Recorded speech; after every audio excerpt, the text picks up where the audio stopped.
Hello दोस्तों, welcome to my YouTube channel Kartik exam home. देखिए, जैसे कि आप सभी को पता है कि इस साल 2024 में रेलवे अपनी भर्ती लगातार निकाल रहा है और रेलवे ने शुरुआत में ही इस वर्ष की शुरुआत में ही अपना एक कैलेंडर जारी किया था, जिसमें उसने ये बताया था कि इस साल हम कब कौन सी वैकेंसी निकालेंगे और उसने इस बार निकाली भी। जैसे कि साल की शुरुआत में उसने सबसे पहले एएलपी की वैकेंसी निकाली, असिस्टेंट लोको पायलट की। इसके बाद उसने टेक्नीशियन की भर्ती निकाली और अब जाहिर सी बात है इसके बाद रेलवे आरपीएफ की वैकेंसी निकाली, जिसका अभी फॉर्म 14 तारीख तक भरा जाएगा, यानी कल तक भरा जाएगा। और इसके बाद जुलाई में वो अपनी एनटीपीसी की भर्ती निकालेगा। एनटीपीसी की जो भर्ती आपकी निकलनी है वो आपके जुलाई से लेकर सितंबर के बीच में निकलनी है। और ये बात तय है आपकी। देखिए, एनटीपीसी की भर्ती एक फेज़ में नहीं आएगी, आपकी एनटीपीसी की जो भर्ती है वो दो फेज़ में आएगी, अंडर ग्रेजुएट और ग्रेजुएट। ठीक है, अंडर ग्रेजुएट मतलब जो 12वीं तक की जो वैकेंसी होती है, जिसमें 12वीं पास मांगते हैं, उसके लिए क्या उसमें एक वैकेंसी आती है हमारी टीसी की, टिकट कलेक्टर की। तो इस टिकट कलेक्टर में क्या होता है, किस तरीके की कितनी वैकेंसी आ सकती हैं, कितनी वैकेंसी इस बार आनी है, अगले साल कितनी आएंगी, मतलब अभी तो इस बार की बात करेंगे। क्योंकि देखिए,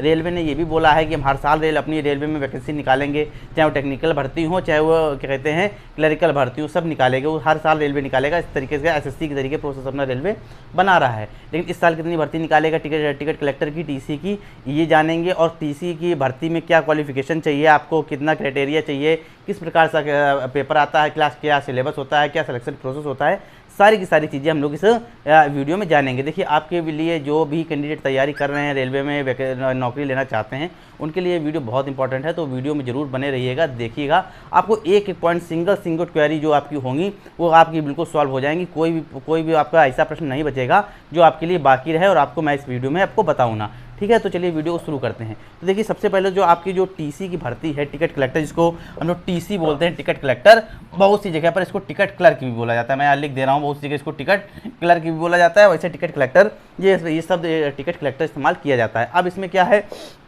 देखिए, ये मेल और फीमेल दोनों के लिए वैकेंसी होती है। दोनों लोग इसमें अपना फॉर्म डाल सकते हैं, चाहे वो मेल कैंडिडेट हो चाहे वो फीमेल कैंडिडेट हो। इसके बाद क्वालिफिकेशन इसमें क्या चाहिए, मात्र 12th पास चाहिए। और ना ही कोई इसमें क्या कहते हैं नंबर को लेकर कोई चीज़ कही गई है कि आपके इतने कम नंबर हैं, इतने परसेंटेज होने चाहिए, इतने परसेंट नहीं होने, कुछ नहीं। मात्र आपके 12वीं पास होना चाहिए, चाहे आप ग्रेड से ही पास हुए हों। ठीक है, आप 12वीं पास होने चाहिए, बस इतनी सी बात है। इसके बाद क्या कहते हैं, आपका क्या मांगा गया है, जो एज क्राइटेरिया मांगा गया है वो 18 से 33 साल। जनरल और ईडब्ल्यूएस कैटेगरी के लिए जो कैंडिडेट हैं, चाहे वो महिला हो चाहे वो पुरुष हो, 18 से 33 साल के बीच का अगर वो व्यक्ति है तो इस फॉर्म को वो डाल सकता है, चाहे वो मैरिड हो चाहे वो अनमैरिड हो। ठीक है ना, 18 से 33 साल के बीच का वो डाल सकता है, जनरल और ईडब्ल्यूएस कैंडिडेट। अगर वो कैंडिडेट ओबीसी है, चाहे वो महिला हो चाहे वो पुरुष हो, तो 18 से 36 साल तक इस फॉर्म को डाल सकता है। अगर एससी एसटी है कोई महिला या पुरुष, तो 18 से 38 साल तक इस फॉर्म को डाल सकता है। ठीक है, ये तो हो गई हमारी एज क्राइटेरिया की बात। अच्छा, एक बात और मैं आपको बता दूं कि अगर आप फॉर्म डालेंगे तो आयु गणना कब से की जाएगी, मतलब आपकी आयु नापी किस तारीख से जाएगी, तो आपकी जो डेट आयु गणना की जाएगी 1 जुलाई 2024 से आपकी आयु गणना की जाएगी। 1 जुलाई 2024 से आपकी स्क्रीन पर दिख रहा होगा, 1 जुलाई 2024 से आयु की गणना की जाएगी। यानी 1 जुलाई 2024 के पहले आप, मतलब 1 जुलाई 2024 तक आप 18 साल से कम नहीं होने चाहिए। और अगर आप जनरल कैटेगरी के हैं तो 33 साल से ज़्यादा नहीं होने चाहिए, जनरल ईडब्ल्यूएस में तो 33 साल से ज़्यादा नहीं होने चाहिए, ओबीसी के हैं तो 36 साल से ज़्यादा नहीं होने चाहिए 1 जुलाई 2024 तक, और एससी एसटी है तो 38 साल से ज़्यादा नहीं होने चाहिए, और 18 साल से कम भी नहीं होने चाहिए 1 जुलाई 2024। तो आप इस फॉर्म को डाल सकते हैं। ठीक है ना, आप क्या कहते हैं, आगे जब जो भी आपका एग्जाम होता है उसमें नेगेटिव मार्किंग भी होती है। अभी मैं आपको बताऊंगा क्या प्रोसेस होता है, लेकिन उसमें आपकी नेगेटिव मार्किंग होती है, 1/3 की नेगेटिव मार्किंग होती है। मतलब 3 प्रश्न अगर आप गलत करेंगे तो आपका एक वाला सही प्रश्न काट दिया जाएगा। अब मैं आपको, देखिए, अब इतनी जो बेसिक जानकारी थी वो हो गई है। अब मैं आपको थोड़ा इंपॉर्टेंट बातें बता देता हूँ, आपकी स्क्रीन पर एक एक करके आ जाएंगी। देखिए, कौन कौन सी पोस्टें होती हैं, किस लेवल की पोस्ट होती है। सबसे पहले जो टीसी की पोस्ट है वो लेवल 2 की पोस्ट होती है। किस लेवल की होती है, लेवल 2 की पोस्ट होती है। जैसे ग्रुप डी जो होता है वो लेवल 1 की पोस्ट है, लेवल 1 के बाद लेवल 2 आता है। तो टेक्नीशियन हो गया, टेक्नीशियन में जो ग्रेड 3 की भर्ती है वो भी लेवल 2 की भर्ती है। अभी आपने बहुत से कैंडिडेट टेक्नीशियन का फॉर्म भरा होगा, जो ग्रेड 3 वाला उन्होंने भरा है, ग्रेड 3 वाला, वो भी ग्रेड 2 की भर्ती है। टीसी के जो पद है, जितने भी 12वीं पास पद निकलते हैं रेलवे में, वो ग्रेड 2 की भर्ती होते हैं। ठीक है, ग्रेड 2 की भर्ती होती है। अब इसमें क्या कहते हैं, ग्रेड 2 में कौन कौन सी भर्ती आती है समझ लीजिए। टाइपिंग किसमें मांगी जाती है ये भी आप समझ लीजिए। ठीक है, अब देखिए, मैं थोड़ा साइड हो जाता हूँ, आपकी स्क्रीन पर एक इमेज बन के आ रही होगी। देखिए, इन पोस्टों पर आपकी वैकेंसी अभी निकाली जानी है जुलाई के महीने में, जो कि आपकी 12th पास मांगी जाएंगी। ये सभी एक तरीके से क्लरिकल और क्या कहते हैं टिकट कलेक्टर की पोस्टें हैं। इसमें क्या पहली पोस्ट किसकी की है, यह जूनियर क्लर्क कम टाइपिस्ट की पोस्ट है, ठीक है। लेवल 2 की पोस्ट है, 19,900 ग्रेड पे होता है इसका। इसके बाद मेडिकल जो फैसिलिटी मिलती है मेडिकल स्टैंडर्ड C2 के टाइप का मिलता है। इसके बाद अकाउंट क्लर्क कम टाइपिस्ट की पोस्ट है, जूनियर टाइम कीपर की पोस्ट है, ट्रेन क्लर्क की पोस्ट है, इसके बाद कॉमर्शियल कम टिकट क्लर की पोस्ट है। देखिए जो कॉमर्शियल कम टिकट क्लर की पोस्ट है ये लेवल 3 की है, मात्र यही 12वीं पास से लेवल 3 की मांगते हैं, बस एक पोस्ट के लिए, बाकी सब लेवल 2 की पोस्टें हैं, ठीक है ना। और जिसमें जो आपका ग्रेड पे है वो 21,700 है कॉमर्शियल कम टिकट क्लर्क में, ठीक है। तो अब इस चीज़ को समझ सकते हैं। अब मैं आपको सारी चीज़ें एक ही चीज़ करके और बताता हूँ कि इसमें क्या होता है, ठीक है। ये देखिए आपकी ये पोस्टें हैं जो टिकट क्लर्क के मतलब ये TC के तहत की जाती हैं। मैं आपको इस वीडियो के लास्ट में बताऊंगा कि टाइपिंग किसमें मांगेंगे। बाकी देखिए टाइपिंग आप बड़बड़ाइए नहीं, सब में टाइपिंग नहीं मांगते हैं, 1-2 पोस्टों में टाइपिंग मांगते हैं, लेकिन अभी आप समझ लीजिए वीडियो को। अब देखिए किस किन के फेसों में एग्जाम होता है, 2 फेस में आपका एग्जाम होगा, CBT 1 और CBT 2। इसमें भी CBT 1 में रिटन एग्जाम होगा आपका मतलब कंप्यूटर बेस्ड टेस्ट होगा, और CBT 2 भी कंप्यूटर बेस्ड टेस्ट होगा। इसके बाद कुछ में आपका स्किल टेस्ट मांगेंगे, स्किल टेस्ट का मतलब होता है टाइपिंग, सब में नहीं मांगेंगे, अभी मैं आपको बताऊंगा किन किन पोस्टों में मांगेंगे, ठीक है। इसके टाइपिंग मांगेंगे, टाइपिंग स्पीड क्या मांगेंगे ये भी मैं आपको बताऊंगा, ठीक है। तो अभी CBT 1 का सिलेबस क्या जो सबके लिए एक तरीके से कॉमन है, सबको आपको CBT 1 देना पड़ेगा, जो भी इस भर्ती में अप्लाई करेंगे सबको CBT 1 देना ही पड़ेगा, ठीक है ना। तो कौन कौन दे सकता है CBT 1, मैं थोड़ा सा देख ले रहा हूँ, शायद तो इसमें कैमरा में कुछ प्रॉब्लम आ रही है। हाँ, तो किसको CBT 1 देना पड़ेगा समझिए। CBT 1 जो सभी को CBT 1 देना पड़ेगा। क्या क्या आता है CBT 1 में वो समझिए, मैं थोड़ा साइड हो जाता हूँ।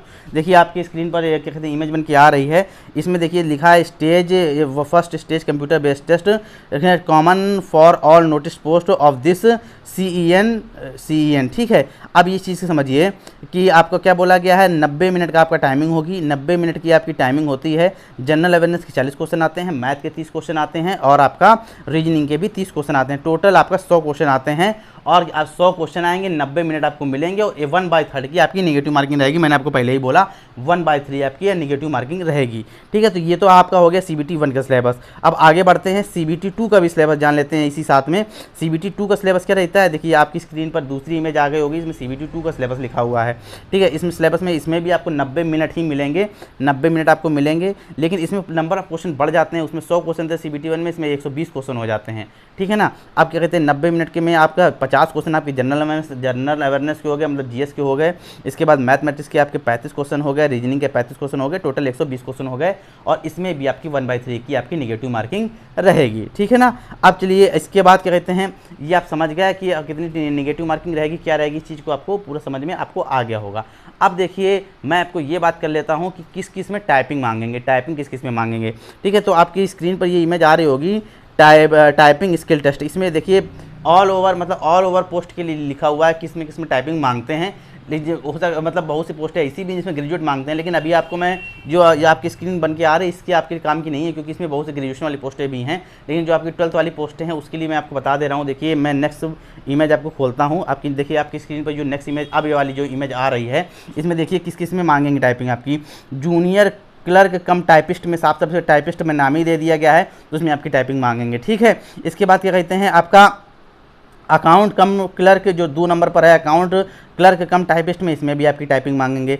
जूनियर टाइम कीपर है, इसमें भी आपकी टाइपिंग मांगेंगे। लेकिन जो आपका नीचे ट्रेन क्लर्क दिया गया है, 4थे नंबर की पोस्ट दी गई है ट्रेन क्लर्क जिसमें लिखा हुआ है, देखिए वहाँ पर टाइपिंग स्किल टेस्ट की जगह पर डैश लगा हुआ है, मतलब उस पोस्ट पर आपकी टाइपिंग नहीं मांगेंगे, ठीक है। तो आपकी लगभग देखिए जो आपकी TC की पोस्ट है, जो मेन TC की पोस्ट है, जो आपके रेलवे में जो ट्रेन में आपकी चेक करते हैं, टिकट चेक करते हैं, उसमें आपकी टाइपिंग नहीं मांगते हैं। बाकी जो आपका क्या कहते हैं टिकट काटता है, काउंटर में बैठ के टिकट आपकी बनाता है, कोई जो रिजर्वेशन करता है, वो सभी के लिए जो एक तरीके से आपके लिए अनिवार्य है, उसके लिए उन पोस्टों पे पहुंचने के लिए आपको टाइपिंग आनी चाहिए। अब मैं आपको ये बता दूं कि TC की जो सिर्फ 12th पास है जिसमें टाइपिंग नहीं मांगते, कितनी पोस्टें आने वाली हैं, कितनी पोस्टें आएंगी ये क्या कहते हैं TC की, तो लगभग आपकी जो पोस्ट है, नंबर ऑफ पोस्ट हैं, मैं यहाँ दिख रहा हूँ नंबर ऑफ पोस्ट आपको जो देखने को मिल रही है, जो सुनने को इसमें मिल रहा है, वो लगभग 7500 के आसपास मिल रहा है, जो TC की टोटल पोस्ट आएंगी, ठीक है। तो टोटल पोस्ट जो आपकी लगभग आने वाली है, लगभग 7500 के आसपास आने वाली हैं, तो आपका बहुत अच्छा मौका है।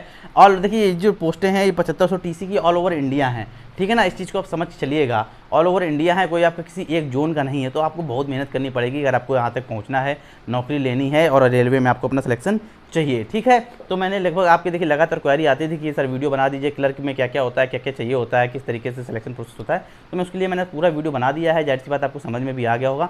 लेकिन फिर भी अगर कोई कन्फ्यूजन आपको रह गई हो, कोई ऐसा पॉइंट हो जो मैंने आपको ना बताया हो, आपके मन में कोई क्वेरी हो, तो कमेंट में जरूर लिख दीजिएगा। मैं कमेंट में उसका आंसर जरूर देता हूँ, हर कमेंट का मैं आंसर देता हूँ। अगर कमेंट क्या कहते हैं एक तो लीगल होता है, अगर कमेंट गलत तरीके से किया गया है तो उसका जवाब देने का कोई मतलब नहीं बनता है।